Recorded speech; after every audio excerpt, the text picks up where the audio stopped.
Doctor, you talk about glutathione as a detoxification process. How does it work in that respect?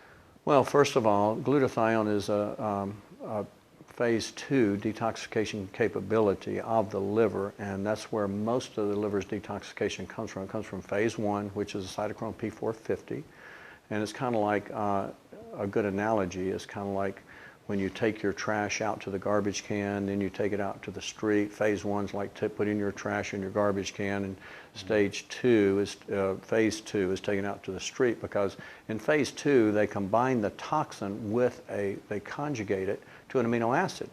And that's why glutathione conjugation is one of the most important detox measures of the liver, where it literally conjugates the toxin to the liver. Why?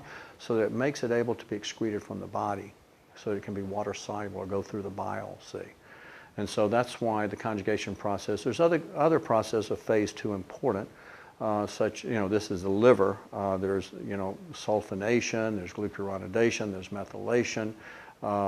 So there's other ways, but the glutathione conjugation method is the best method of detoxification. Plus, you have detoxification not only in the liver, but throughout the body. And you have different forms of glutathione. You have glutathione S-transferase, which detoxifies the chemicals and drugs and toxins. Then you have the glutathione peroxidase that is important in detoxifying peroxides, which are especially like lipid peroxides that attack cell membranes, nuclear membranes, fatty tissues, brain.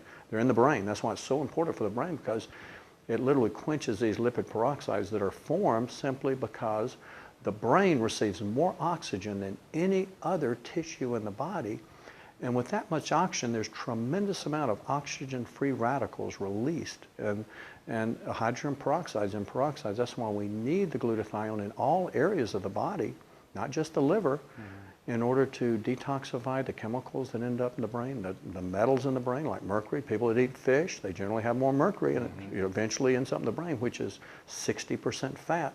A lot of peroxidation going on. So we definitely need high levels of glutathione, especially glutathione peroxidase, which is selenium dependent. So you need a little bit of selenium in your diet too, along with it. And they put the selenium in this product too, so that you're assured you get that, so that you have not only the glutathione S-transferase, but also the glutathione peroxidase.